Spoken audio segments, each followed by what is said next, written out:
Okay, Assalamualaikum. Okay, today I would like to move chapter 7, which is leadership and decision making.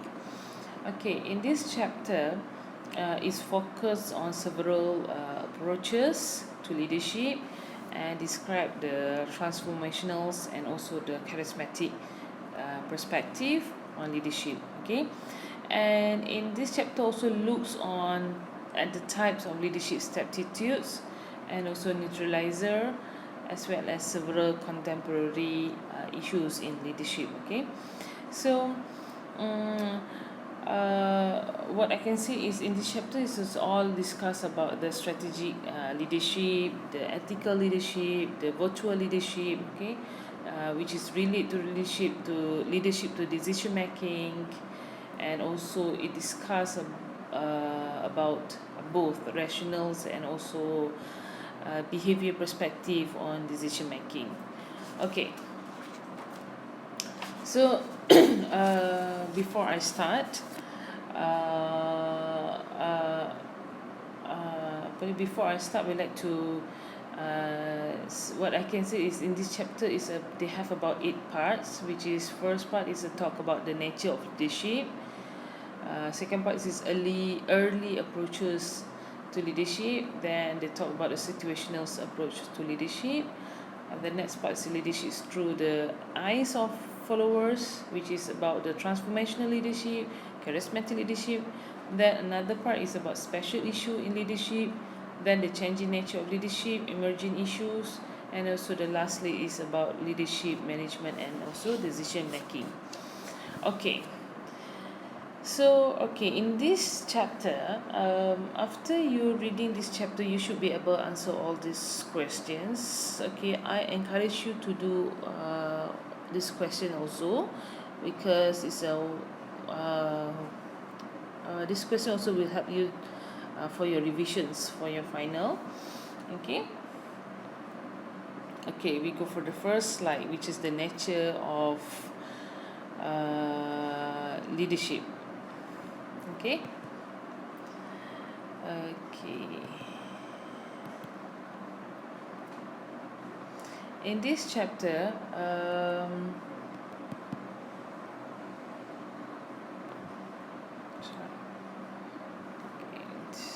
okay. In this chapter, okay. Sorry. Okay, the nature of leadership. Leadership. What is leadership? Leadership is in your slide, see that the processes and behavior used by someone such as manager to motivate, to inspire, and also to influence the behavior of others. Okay, actually basically the leadership need is the ability an individual ability of an individual or a group of individuals to influence and to guide the followers or other members of the organizations. Okay, the main point is leadership is the person who can influence and guide. Okay, next is distinctions between management and leadership. Okay, before I move to distinctions. Oh yes, correct. Okay, so this is the difference between management and leadership. If you see in your previous chapter, is talk about the management, about the planning, about the organizing, leading, and also controlling. However, leadership is different. It's talk about the leadership is the people who a person who agenda setting the agenda, aligning, inspiring, monitoring, and so on. Okay, leadership, there are differences compared to management in many ways. For example, like creating an agenda. Management is okay. If you see, management is concerned with planning and budgeting. Okay, so whereas the leadership is concerned with establishing directions or creating visions. Okay, developing, however, other ways is developing networks. Okay, if you say management is concerned with organizing and also staffing, However, leadership is more concerned in aligning people to the strategies of the organizations. Okay, in other aspect, which is executing plans, where management is concerned with the problem solving and organizational control. Okay, whereas leadership is concerned with motivations of each team members. Okay, other aspect, which is outcomes, which is management is concerned with the what call it predictability or and order. However, leadership is concerned more with change. Okay, so this is the distinctions, or we call it difference, between management and leadership. Okay, before I move to the next slide, okay, if you refer in your textbook, page 307, it talk about leadership and power.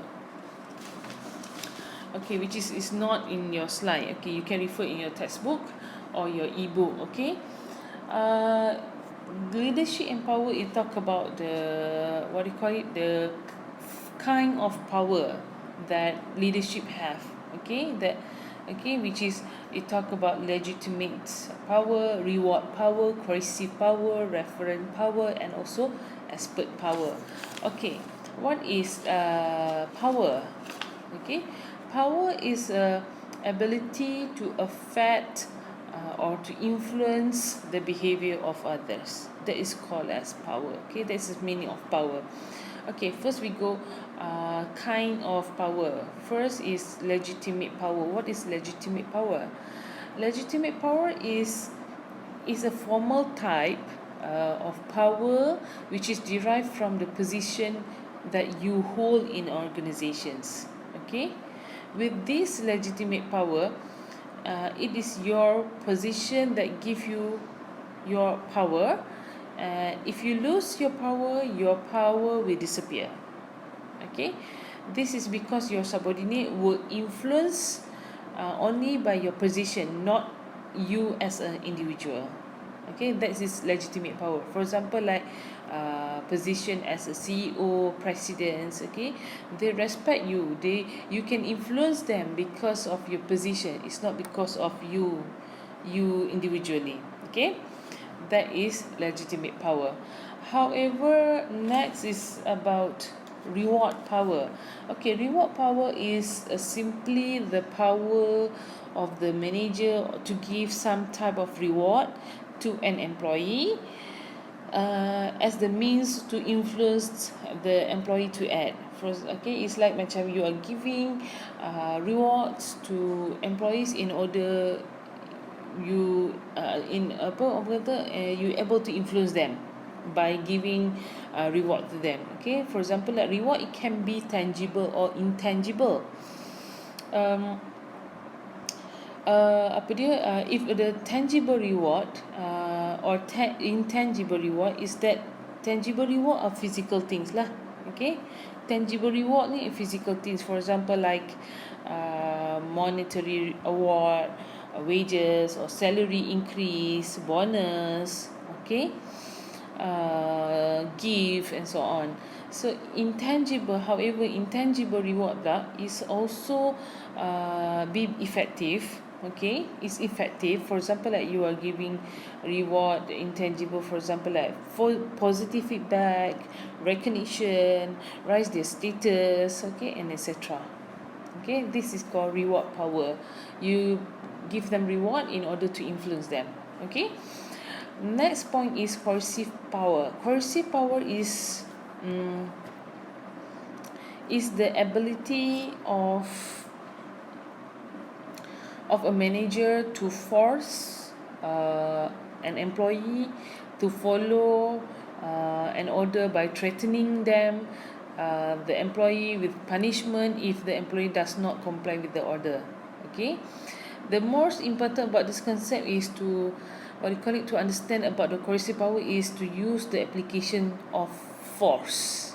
Okay, for example, like how you threaten by demotions ke, pay cut ke, ataupun lay off ke, or terminations if the employee don't follow orders. Okay, that is called coercive power. However, next is referent power. Referent power is leadership is the ability of the leader to cultivate the respect and also admirations of his follower in such a way that they wish to be like him. Okay, in other words, is we call it referent power is leading by example. Okay, contohnya like leader modeling his behavior, which is to demonstrate appropriate conduct and decision making. Okay, so employee will observe a manager behavior and act as they believe their manager will act in the same situations. Okay, um, okay, that's you. Okay, next point is expert power. Expert power is ability to influence other parties based on experts and knowledge that the leader have. Okay, the expert power is an organization is the ability to influence the behavior of the others in the organization based solely on past experience and expertise in the specific areas. Okay, which is you are expert in specific areas where you can influence your subordinate, your employees to follow you. Okay, that is expert power. Okay, next we go to the early approaches to leadership. Okay, in this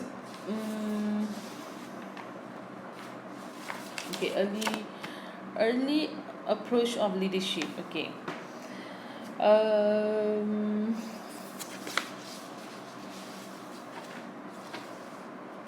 okay, early approach of leadership. Okay, this is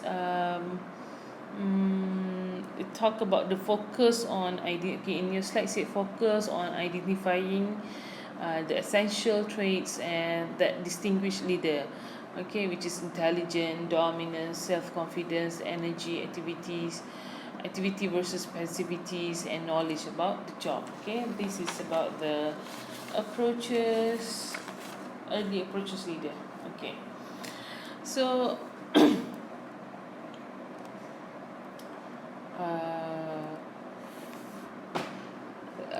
early approaches leader, they have two leadership approaches, which is first is threat approaches. Sorry, inilah threat approach to leader, which is this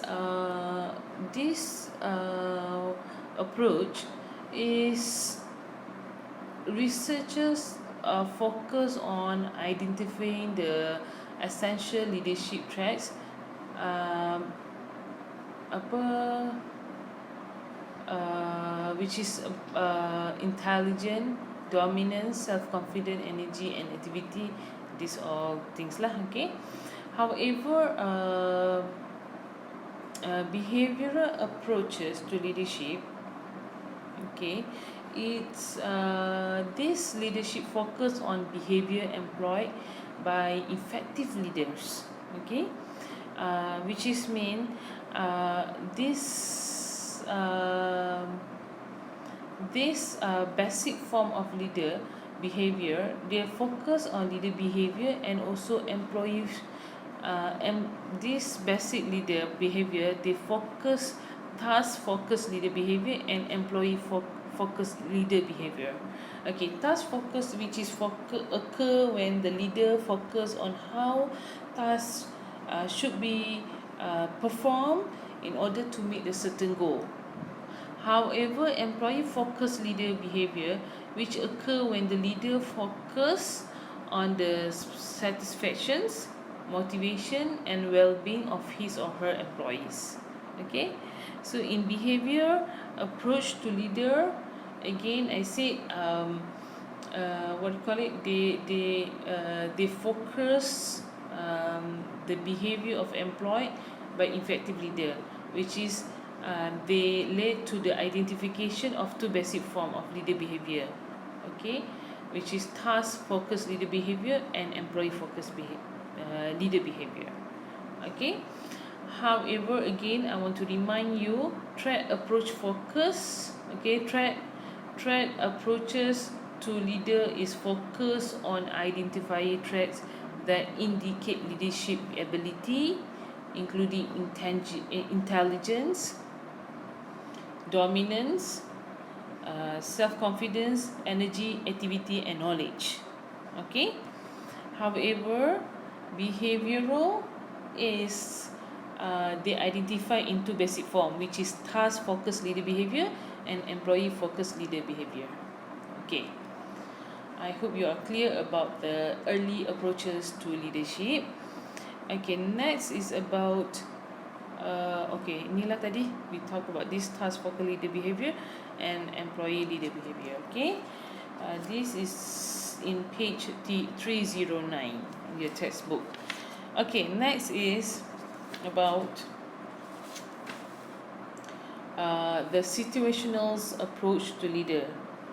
Okay, to leadership, which is in your book. This is page 310.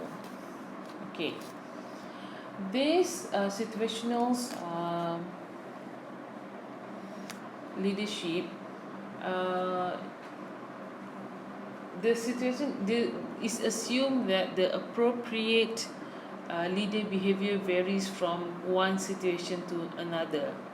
This approach was first proposed as a continuum of leadership behavior. Okay, if you see what I can say about the situational leadership, situational leadership is flexible. Okay, it's adapt to the existing work environment and the needs of the organizations. Okay, it's not based on specific skill of the leader. Instead, he or she modified the style of management, which is to suit the requirement of the organization. That is called situational leadership. Okay, which is flexible. Dia modified their style of management in order to suit the requirement of the company or organizations. Okay. Okay, so leader in this situational leadership, the leader must be able to move from one leadership style to another in order to meet the changing needs of an organization and also its employees. Okay, this leader must have an insight to understand when to change their management style and also what leadership strategy fit each fit each new paradigm. Okay, so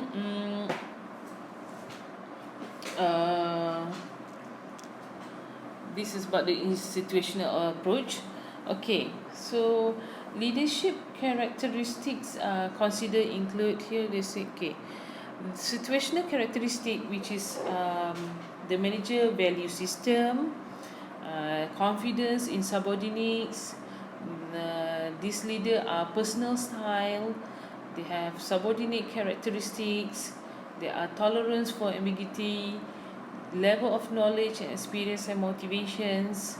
Okay, the complexity of the task, and also they have the characteristic which is considered as the level of interest in the task. Okay, if you see in your textbook 310, the example here, like consider, for example, how Jeff Bezos, CEO of United Airlines, has to vary his leadership style when he is interacting with different kind of people. Okay, you can see in your page 310 the example, which is second paragraph. When he is dealing with investor, he has to convey an impression of confidence about the company financial picture. Okay, when he interact with the union officials, he needs to take a firm stand on cost control combined with the collaborations. Okay, so he means that he have the what do you call it, he able to change his style depending on the who he communicate or dealing with. Okay, if he deal with the apa dia, with the investor, he will talk impression of the confidence about the company financial picture. If he talk with the subordinate, it's a different style. Okay, this is called situational leadership, where he must be flexible and also adaptability. Okay, so this is situational approach to leadership. You can see on figure 9.2 in the same page.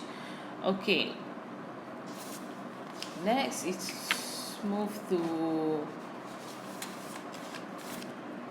next part, which is leadership through the eyes of followers. Okay, in this part, is talk about the leadership through the eyes of followers. Okay, which is another recent perspective that has been adopted by some leadership experts, focus on how leaders are seen through the eyes of the followers. Okay, first is how, which is from transformational leadership.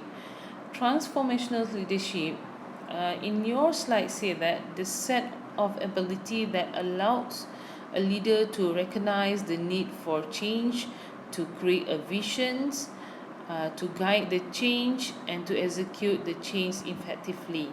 Okay, actually, what is mean of transformational leadership is the leadership style which leader encourage and inspire and motivate employee to innovate and also to create change that will help to grow and to shape the future success of the company.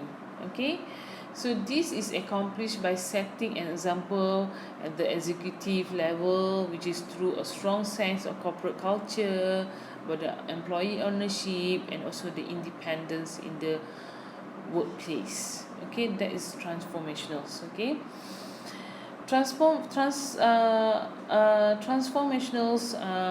that is transformationals. However, transactional is essential, the same as management in the involved routine regimented activities. Okay, only highly skilled leaders tend to be able to succeed in both transactional and transformational realms. Okay, what is different transactional leadership ni? Is exact opposite the transformational leadership. Okay, the opposite is relies on motivating employees through rewards and punishment. It requires supervision, oversight, organizations, and performance monitoring. This leader, models doesn't try to innovate. Okay, dia bukan macam transformational thing. They will encourage, to inspire, to motivate employee to innovate or to create change. But transactionals ni, dia doesn't try to innovate. Okay, they keeping things consistent and predictable over time. Okay, dia do routine, dia buat kerja routine. So error and fault are closely investigated, and overall goal is create efficient and routine procedures. Okay, this basically the transactional leadership, they are doing the same thing. They are refused, and they don't want to try to innovate or to change. Okay, that is the difference between transformational leadership and also transactional leadership. Okay, next is leadership. Next is same topic, which is leadership through the eyes of the followers, which is leadership with charisma. Okay, charisma is a form, here said that is a form of interpersonal attraction that inspires support and acceptance. Okay, so charismatic leadership is a type of influence based on leader personal charisma. Okay, charismatic leaders are likely to have a lot of self-confidence, confident in their belief and also ideals. Okay, so and also they have a strong needs to influence people. Okay, so this why I say here, crucial elements of charismatic leadership. Okay, charismatic leadership, they have an ambition likely future trend, energize others, they can energize others and also enable others. Okay, which is charismatic leader envision like the future trends and patterns, set high expectation for themselves and for others, behave in ways that meet the exit those expectations. Okay, this is talked about in your slide. Energize, which is energize other to demonstrate personal excitement, personal confidence and also consistent pattern of success. Okay, here in your slide. And then about the enable others by supporting them, empathizing with them and also expressing confidence in them. Okay, confidence in them. Okay, this is the crucial elements of charismatic leadership, which is important elements of charismatic leadership. Okay, next we go to um,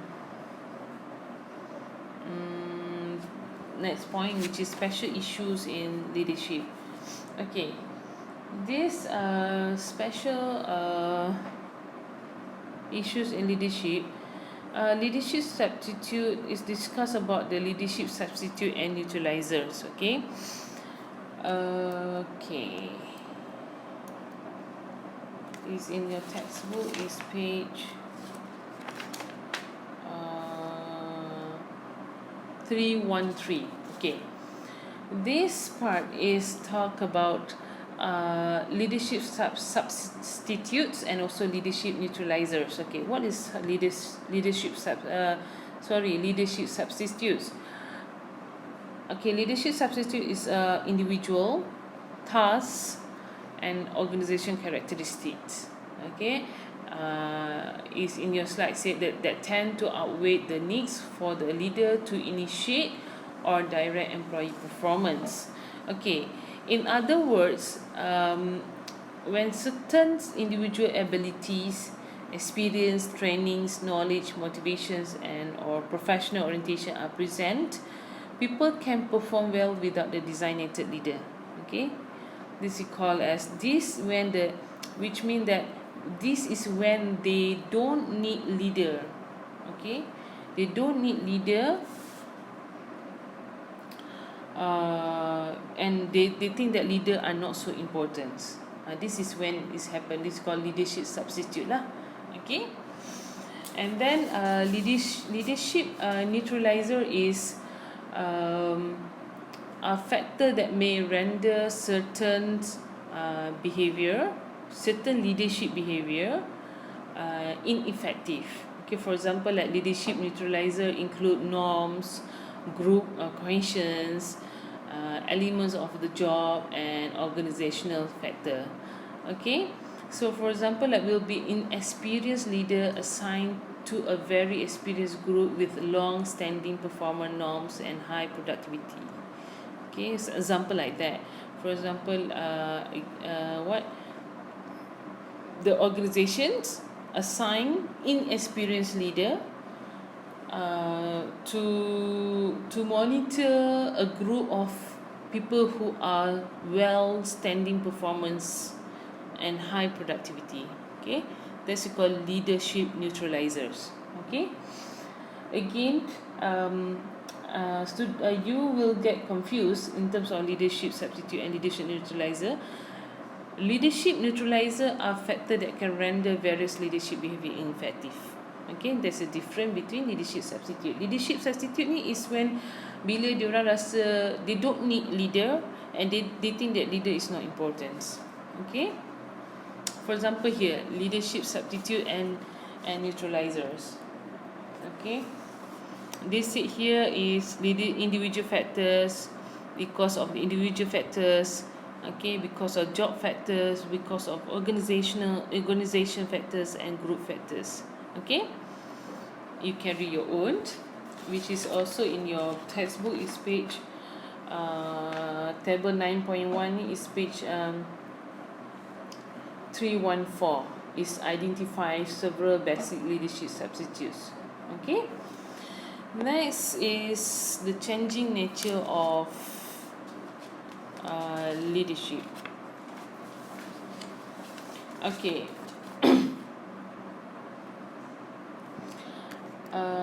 Okay, leader is coaches, which is leader as mentor.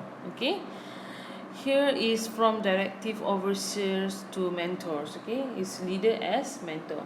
Many organizations are becoming less hierarchical, changing the role of leader from overseers to coach. Okay, monitoring. What it means is monitoring helps less experienced employee learn to ropes and also better prepare them to advance within organizations. Okay, which is mean that a leader ni is also play role as monitoring. Okay, is mentor. Okay, mentoring help the less experienced employees. Okay, so that is called leader as a coaches. Okay, there is where middle or even senior manager and leader work with external coaching as consultant in order to develop a plan to enhance their own leadership, managerial and life skills. Basically it in this point is talk about that leader also are mentoring. Okay, as mentor. Okay, so next is gender and leadership. This is contrary to stereotypes. Female leaders are not necessarily more nurturing and supportive than male leader lah. Okay, that's normally they will say that. Mostly are like that. Okay, female leader ni are not necessarily more nurturing if compared to and also not so supportive if compared to male leader. Okay, and male leader ni are not systematically more harsh, controlling, and also task focused than female leader. Okay, sometimes this is what we call this is stereotypes. Okay, where normally they think that yeah, even in the mostly in the workplace, if you can see that perempuan ni bila dia jadi boss, they are more systematic, they are focused, task focused. Okay, if compared to male leader. So female do tend to be more democratic in making decision. Male tend to be more autocratic. Okay, there's a difference between female and male when they become leader. Okay, so sometimes people prefer male to become leader because male ni they take it's not take it easy. Dia benda yang it's not so complicated lah. Male ni is not complicated bila when they lead the organizations if compared to female. Female ni dia more rigid, dia more detail. Okay. Okay, next is cross cultural leadership. Okay, cross cultural leadership. If you see in page 315, okay, cultural encompasses both international differences and also diversity-based difference within one culture. So cross-culture factor, they play a growing role in organization and their workforce become more diverse, especially multinational company. They have a cross-culture leadership. Okay, for example, in your textbook, they have state here in page 315, cross-cultural leadership, first paragraph. For instance, Japan is generally characterized by collectivism, okay, group before individual, okay, whereas the United States is based on the individualism, which is individual before group. So when a Japanese firm send an executive to head up the firm operation in the United States, that person will likely find it's necessary to recognize the importance of individual contributions and reward and the differences in individual and group role that exists in Japanese and US businesses. Okay, this is one of the examples said that here. Japan ni dia prefer buat kerja in the group rather than individual. However, US people, they prefer doing individually rather than doing in grouping. So when this company is in the US, of course, the employees, most of the employees are US staff, US employee. But then when the Japanese people, the Japanese firm send the executive to head up the company in US. So this is the what you call it, the issues that will happen, will raise up, which is cross cultural leadership. Okay, because your leader is Japanese, but your employees are US. Okay, I'm American. So dekat situ you can see is a different, and also the effect of individual native culture. Okay, and cross culture in organizations. Okay, so this is called cross cultural leadership. Mostly it's happen in multinational company, because multinational company, they will hire foreign people. Okay,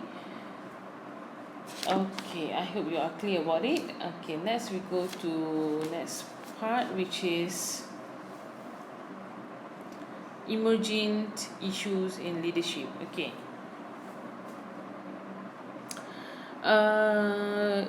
the emerging issues in leadership,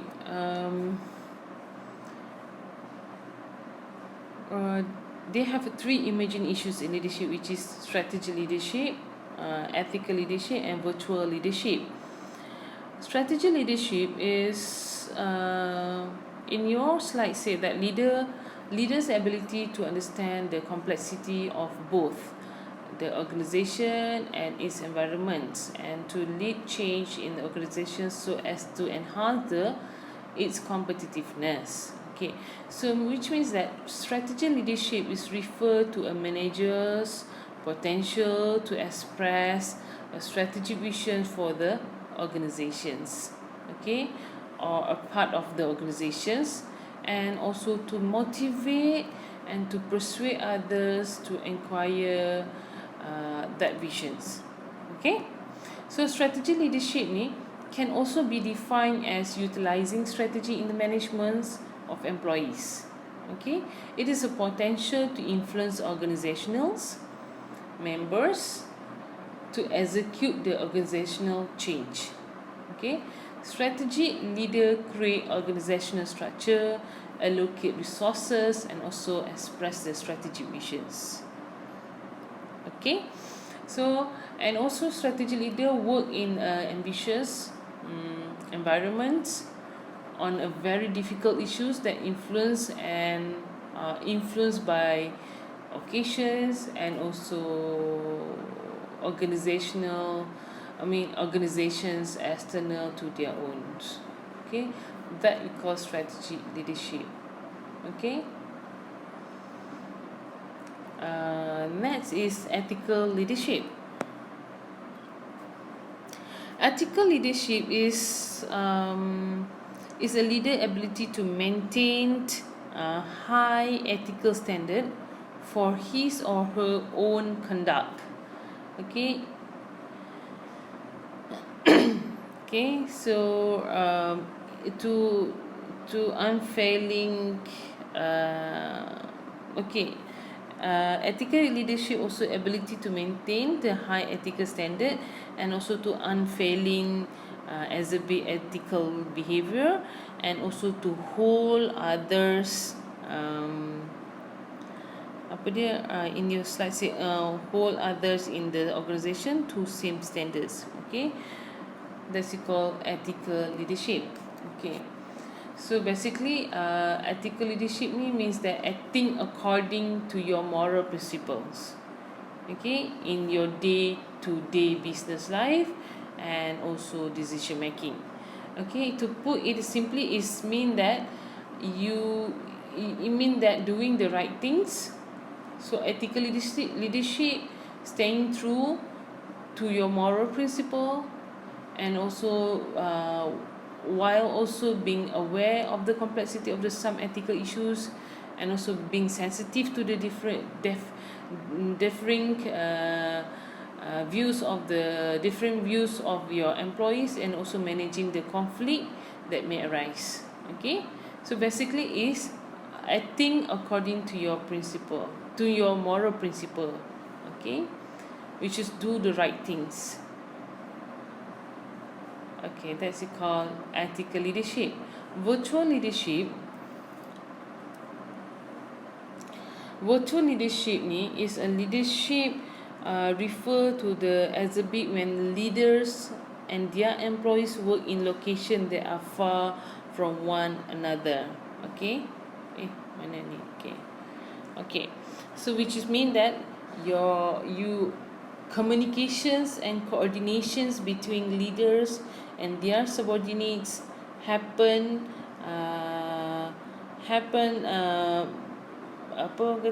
happen largely by the video conference, telephone calls, emails, and so on. Okay, which is they are electronically rather than is face to face, interact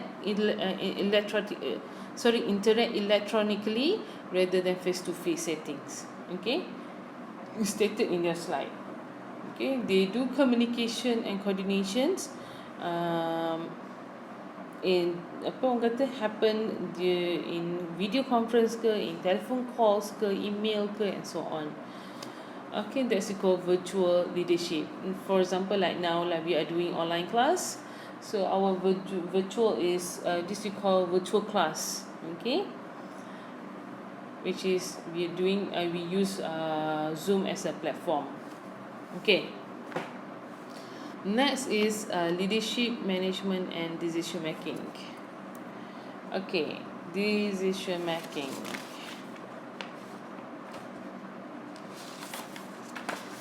Okay, decision making is a chosen one alternative from among several options, which is a critical management skills. Okay, decision making is very critical management skill that leaders should have. Okay, because they have to make a decision making, they have to make decisions. Okay, so first is steps in rational decision making process. Okay, because it's very critical, it's not easy to make a decision, so they have to put it into steps. Okay, first is, if you see, this is in your, it's a table 9.3, shows in page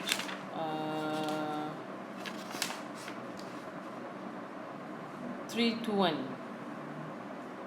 Okay, the step in the rational decision making process. Okay, if you see in your textbook, okay, first is you have to recognizing and also defining the decision situations. Okay, which is they must be a stimulus or spark to initiate the process. Manager must develop a complete understandings of the problem, its cause, and its relationship to other factors. Okay, for example, here in your textbook say a hotel manager sees that customer complaints has been increasing. Okay, this is example lah. And then the second step is identifying alternative, where alternative is course of action must be developed.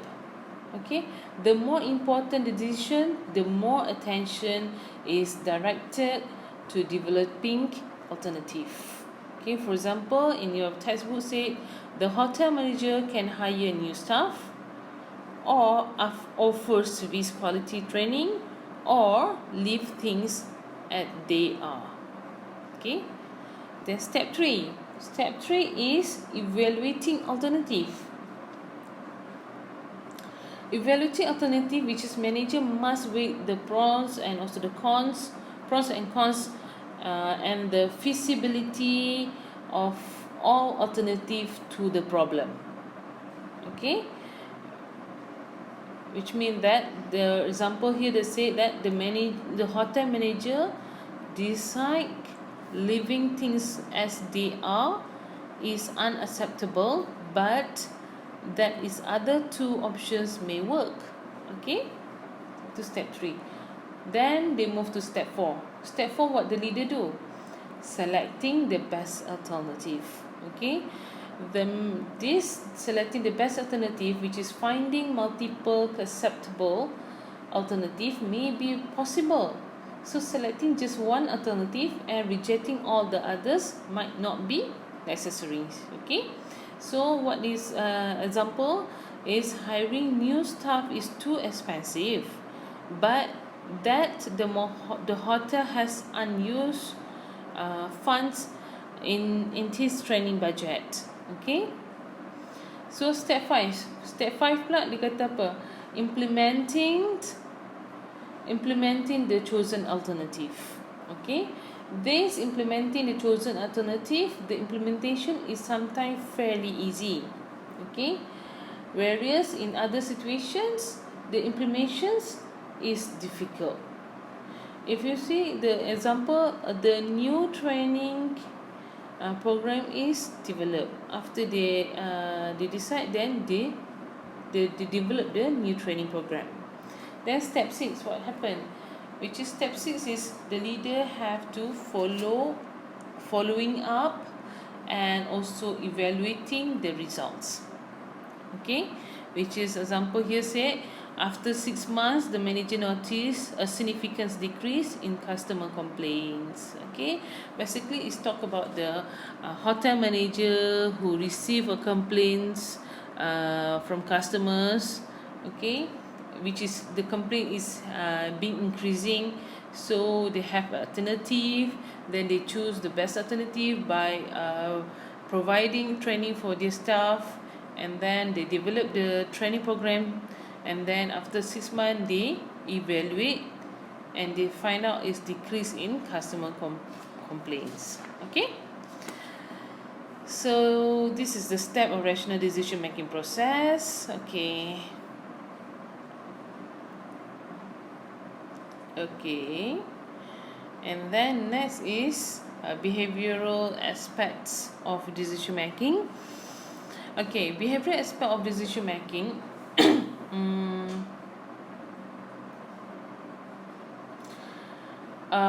Okay, this behavioral aspect of decision making, first point is about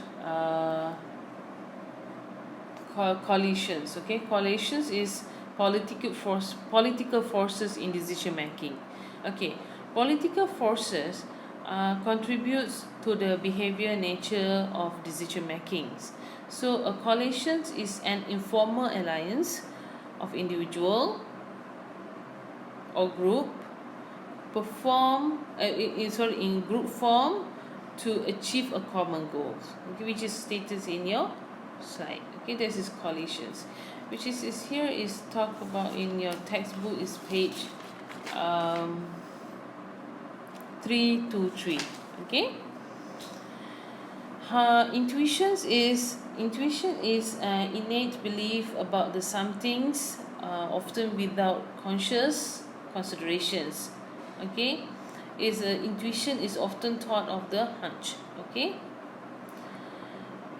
next is escalations of commitment. Okay, escalation of commitment is the conditions is where commitment occurs when manager becomes so committed to the course of actions they have chosen that they stay with it, even when it appears to have been wrong. Okay, that is escalation of commitment. Risk propensity is where is the extent, is in your slide said is the extent to which decisions maker in willing to gamble when making a decision, which means that the degree to which the leader is willing to take chance with respect to risk of loss. Okay, this is a risk of propensity. Okay, so I guess habis. Okay, only that for this chapter. I hope you are clear. Okay, I hope you are clear. If you have a question regarding this chapter, you may ask me. Okay, then after you listen to this video, you can continue with the tutorial. I will upload it in Schoology. Thank you.